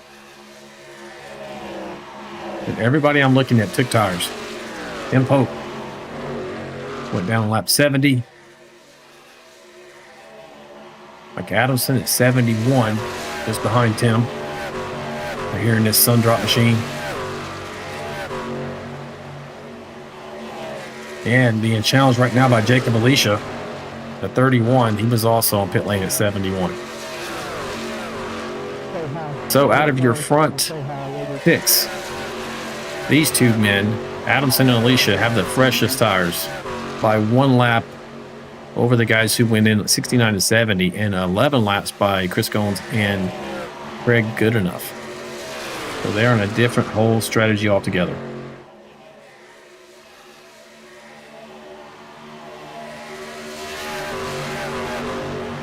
Yeah, got Alicia out there talking about how these trucks run 22 to 23 laps. I think that's kind of what we were estimating. Yep, 23 laps. And so they definitely all have to hit pit lane one more time before the end of the race. See how this works out, though, in the strategy, Bill. Because as I'm looking at your current leaders, they went in at 60. They should have to come in by 83. So you're looking at another 8 laps probably before they have to come in. So definitely get them to the end. Everybody behind is going to have to pit too. But the question is, fast tires now. Anybody still have to pay a tire tax? These are going to be any more cautions. So this is where we're at. Let's go up to the front and run through the field. We haven't done that really tonight because we had a lot of cautions.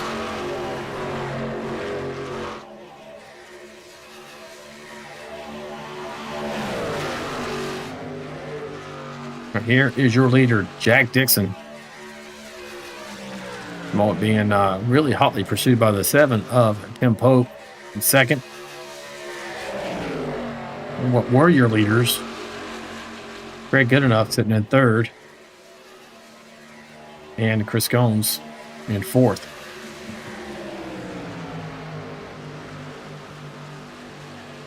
Mike Adamson's fifth. For the moment, as he's being challenged by Jacob Alicia there in sixth. Thank you, Gordon. Seventh place, that 92 machine, Greg Klein out of Owasso, Oklahoma. He looks to be tied for the biggest leader gainer between him and Russ Kilgore at the moment, 19 spots. Dylan Bryant, 8th place.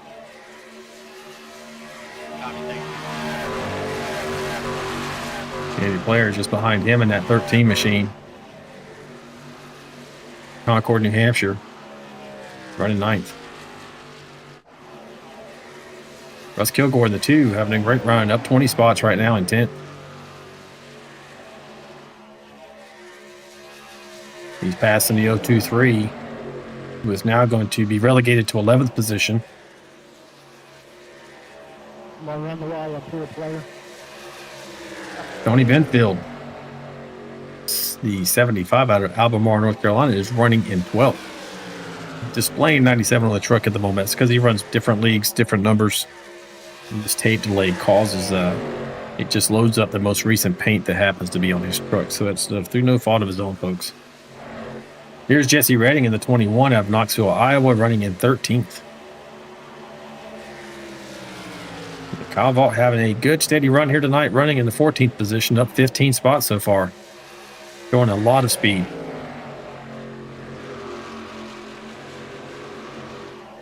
And just getting around George Rincon here to take over the 15th position.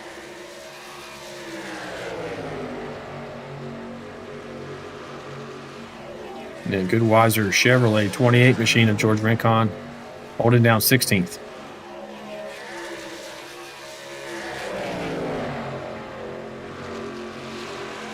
The 74 of Michael Brooks, 17th position.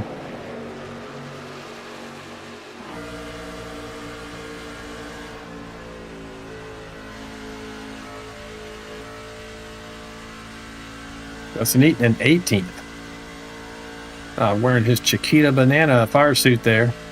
Makes sense in part of the orangutan team here.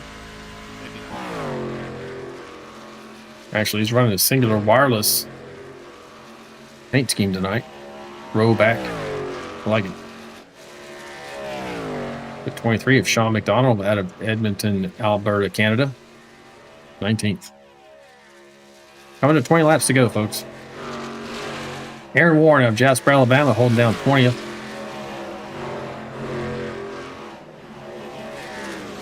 Dave Mayberry, 21st position.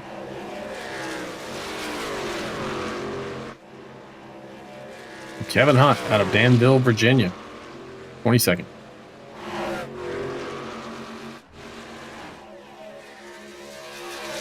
Deion Jones, Ford machine, is running 23rd. Mountain Dew colors. Scott Milner out of Pittsburgh, Indiana, 24th.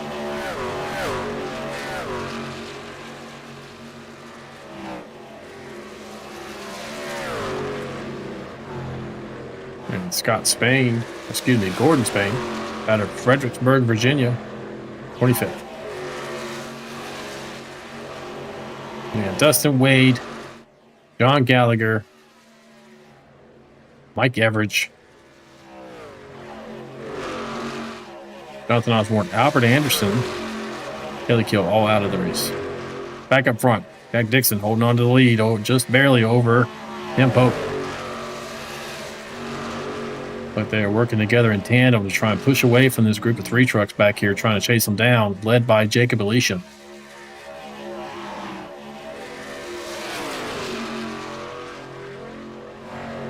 Got Jacob out there watching live right now. And the pit window's now open. Guys should be coming in for their last stops. Like Gordon Spain just hit pit lane. He's the first.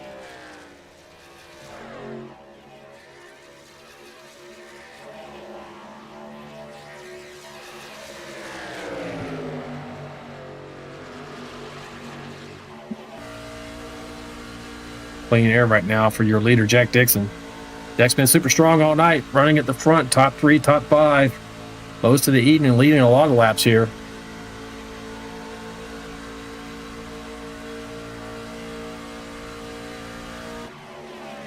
Devin's going to try to relegate him to second place, though. And he just dives down into turns 3 and 4.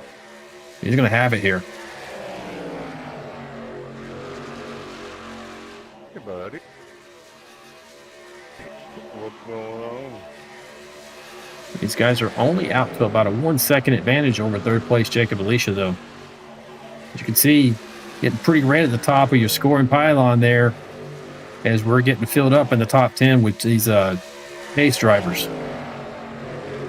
Pope, Dixon, Alicia, Adamson, Benfield, and Roney. Kyle Vaught up here in 10th position. Made a huge gain since the last time we took a look at him.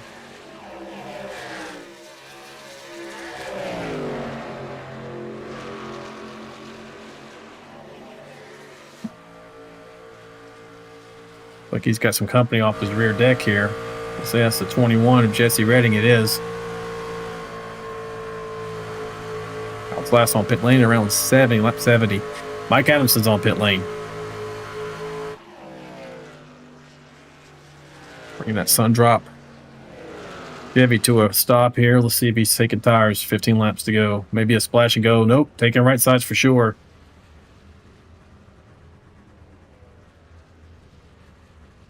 And making it a quartet. Here we go.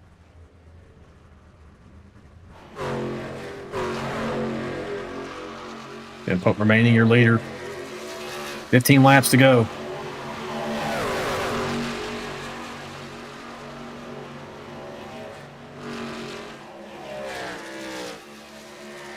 So they can go about, my estimation is about 7 more laps. That is being the 7 machine. They're being challenged now by Dixon, and Alicia is there. Alicia and it's like Gones may have already made his stop. He's not part of this for the lead at the moment. He is the first rocket lap down, trying to unlap himself in case there's a caution here. Alicia makes his way around for second, looking for more.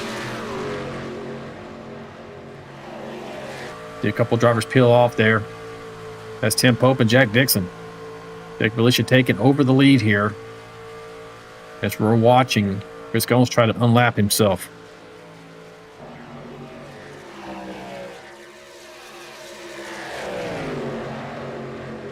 Not going to do it yet. Alicia's still going to have to make a pit stop here. Well as Bryant, Player, Kilgore, and Benfield, your top 5 there.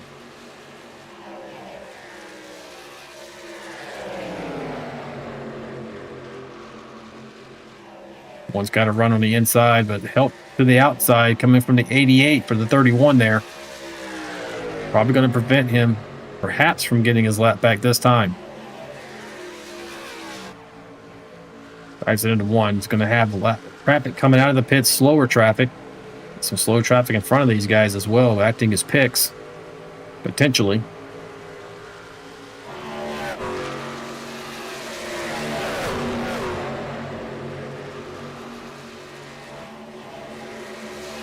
Twelve laps to go, coming to 11.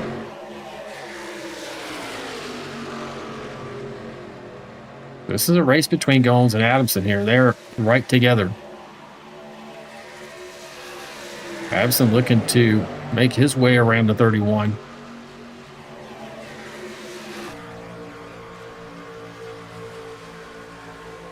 Wide jobs it just enough with the 1 be able to make a dent here.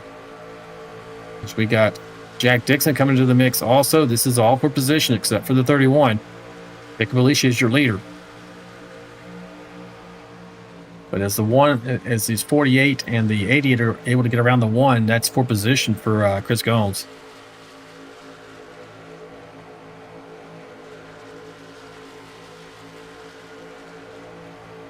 Putting slow to the bottom here.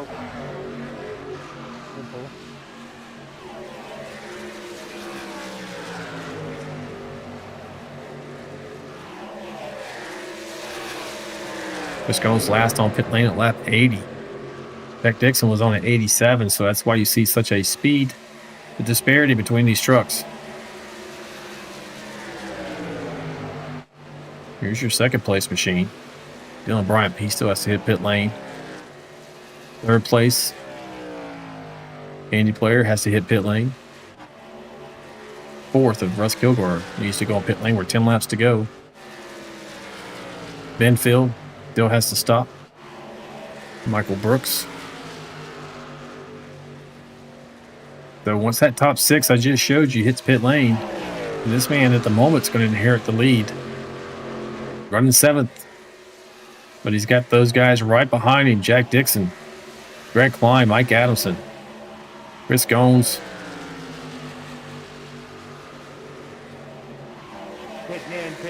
We don't know how this is going to fare for Jacob Alicia once he hits pit lane.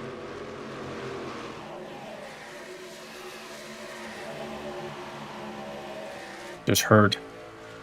Let's say that was 29 of Dave Mayberry saying he's going to hit pit lane.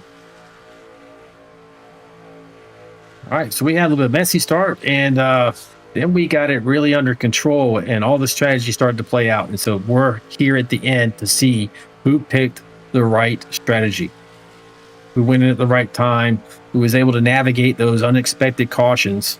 And here we go. He got a shot there asking when's he coming in, asking himself. We're going to find out. Shouldn't be too much longer.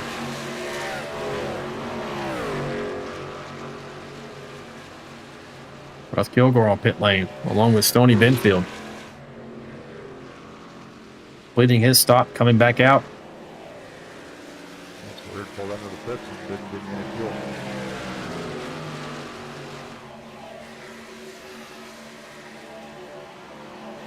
In the front.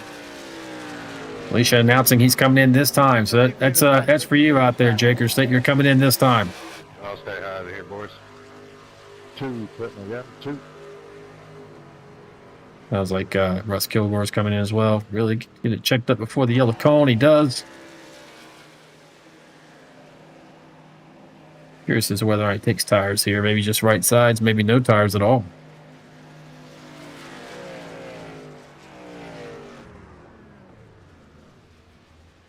Only 6 laps to complete. Get to the end of the race. Taking right sides. And that's it. This late in the run, I think that's probably the call. Let's see if it's going to pay off. Still leading. That is Jacob Alicia. Comes Tim Pope with the 48 in tow and Adamson. You can see the 31 Jacob Alicia there in the distance coming off pit lane. Right here behind this man, Tim Pope, he's got Dixon and Adamson in close proximity. Alicia's able to get on and off pit lane and maintain the lead. Now these drivers are on pit lane around lap 87. 5 laps earlier than Alicia. They all took 4. Alicia took 2. With only a few laps to go, will that be enough to hold these guys off? So we got a little drama here at the end of the race, which is what we always like. As you see, Alicia trying to break the draft down the backstretch. Will these 3 drivers behind him be able to work together to get around him? Will they battle each other? Which is exactly what he would like to see, I'm sure.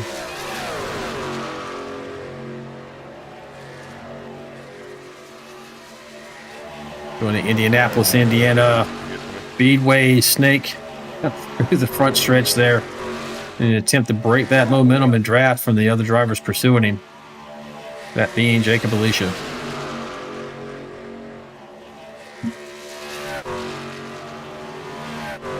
Just over 2/10 difference between first and second. 4 laps to go. I've got no speed in this. And we're set for the end of the race here. All Alicia's going to want to see is that white flag. The next flag would end it.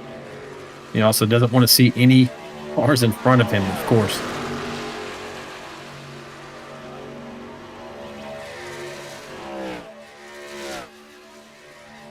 They're cutting into that lead bit by bit, but will it be enough?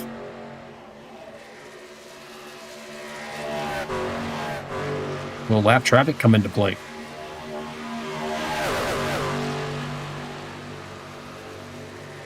Here we go. They're there. Coming to 2 laps to go. Got Dixon looking to the outside. Ends up getting checked up a bit. Him closing in here. It's another question of will you guess right. As when I'm saying that, I mean going low, going high. 31 gets loose there. Oh, 7 also gets loose. 31 gets loose again.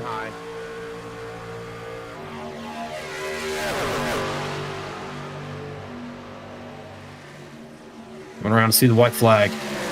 4 trucks all together here for the win. The 3 pursuing trucks have 4 tires that they took on the last stop, but the 5 lap difference. Pit stop. 1 lap to go. Final lap.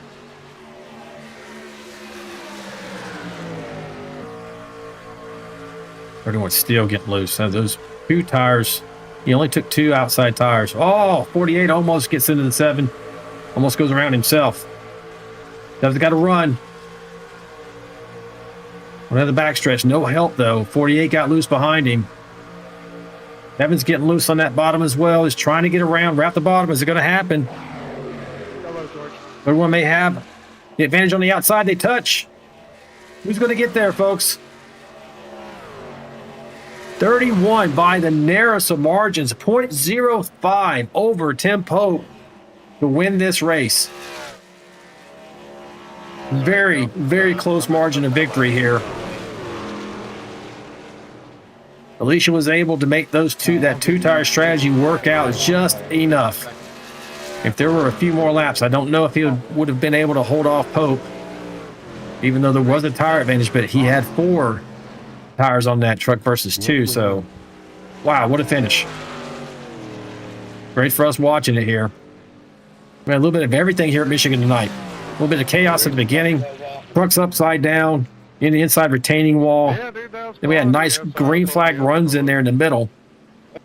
Not to mention green flag pit stops, which is always great here at Michigan. And then we got to see a 4-truck battle for the win and an inches apart finish for first and second. Wow, incredible run there. You know, look back here, Jacob Alicia doing his burnouts. I'm not going to have any comments to these guys. You want to let them know 5 minutes, and we'll do a race review. I can pick up from lap 5.5 onwards.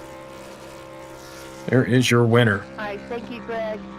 All right, guys. Greg Dobson. It's your Jacob Alicia out of Indianapolis, Indiana. As always, give him 5 minutes and he will go over the review. Actually, Lori just told me Alicia is in the chat live here with us, so we'll actually get an interview we didn't expect.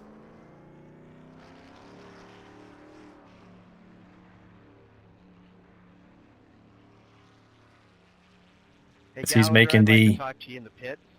Alan Kulwicki reverse lap here going on. Go ahead and pull him up. You can get a word. A little bonus action for you guys tonight, folks. Yeah, can you meet me at my hauler, please?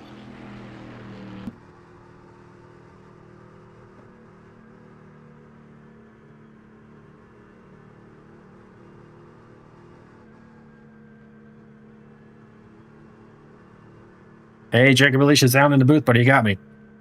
Hey, Alan, I gotcha. Hey, man, appreciate all the chat you put out there tonight, this afternoon, rather. Bringing it home, man. Barely getting it done across that finish line, taking 2 tires. Great strategy. Just perfectly paid off for you. Do you think if there was a few more laps, you're going to be able to hold those guys off? I think if there was 1 more lap, I wouldn't have been able to hold those guys off. The right side tires were grippy when it was running by itself, but then when those trucks were right behind me, it pulled that grip off of the back of the truck, and it just got even more slidey, and it was really tough. Yeah, I don't think I could have held it more than another lap there.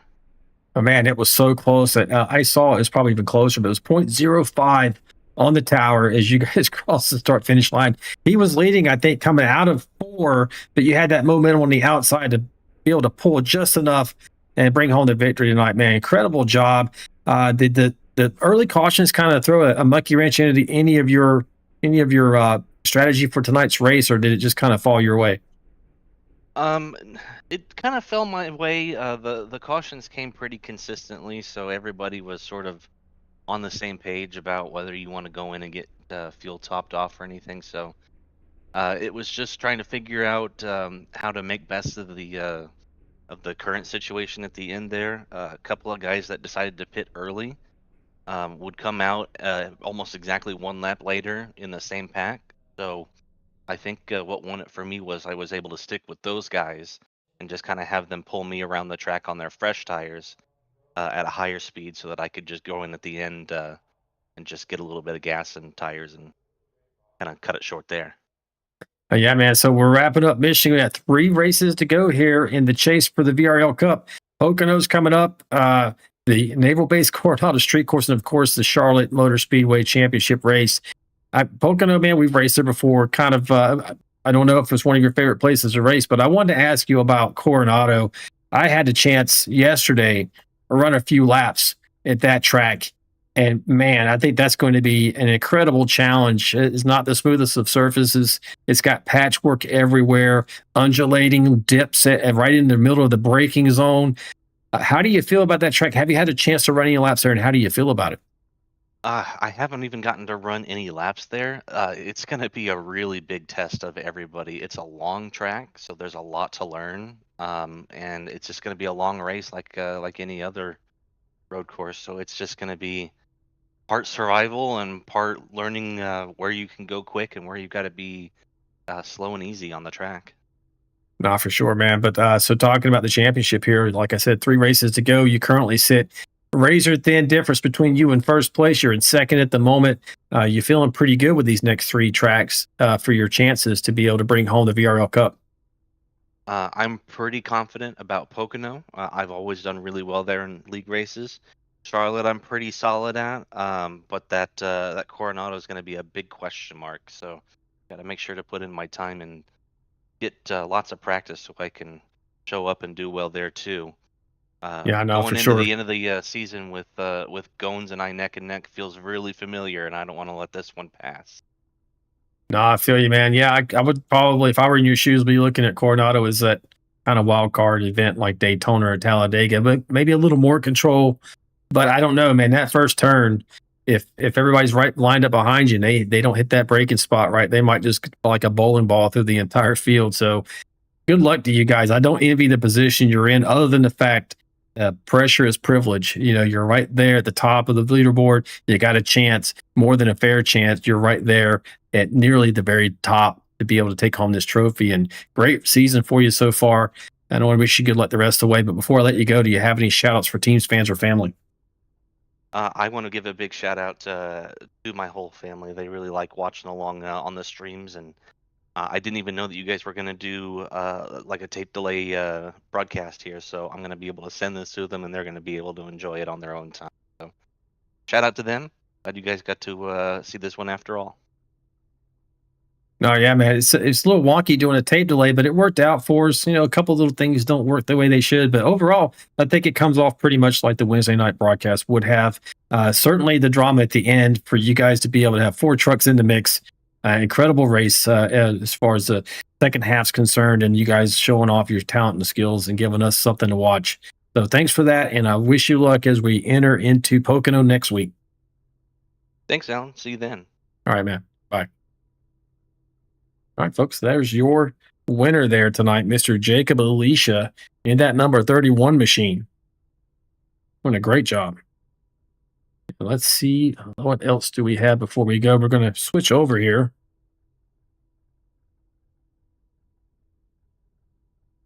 And we're going to get you some race results if this works out for us.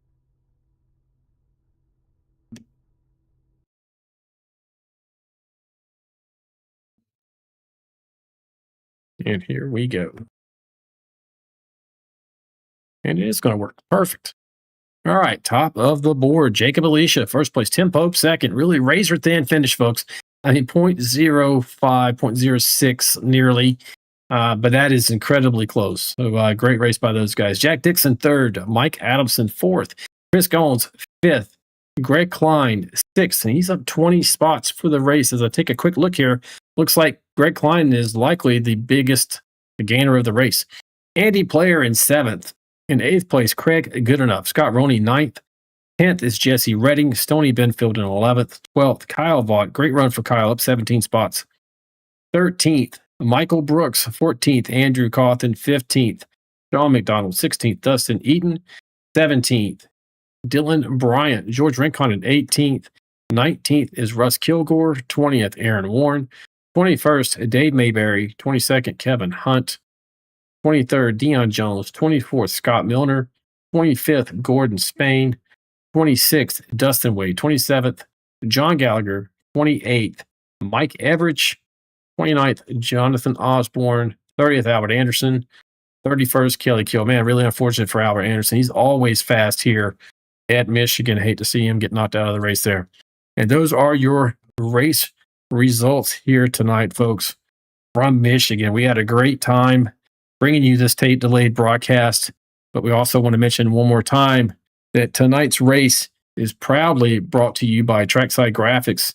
If you're looking for top tier design work or need a custom livery that turns heads on the track, reach out to Austin via the email you see on your screen, and he'll get you fixed up and ready for your next race. Trackside Graphics has come on board for both of the series here at Vigilante Racing League this season, and we're happy to have them. Trackside Graphics. And I think that's going to be pretty much it, folks. So thank you for tuning in or watching this tape delayed presentation of round 15 of the Vigilante Premiere Series, and as they make their chase for the Cup and also for the Contender Championship. Be sure to tune in next week for Pocono, as we mentioned a few times, next Wednesday, no later than 8:45 Eastern, so you don't miss out on any of the racing action. But until then, race fans, remember, stay sharp, stay fast, and above all else, stay vigilante, and we'll see you next time. Good night. This ain't your mama's racing stream.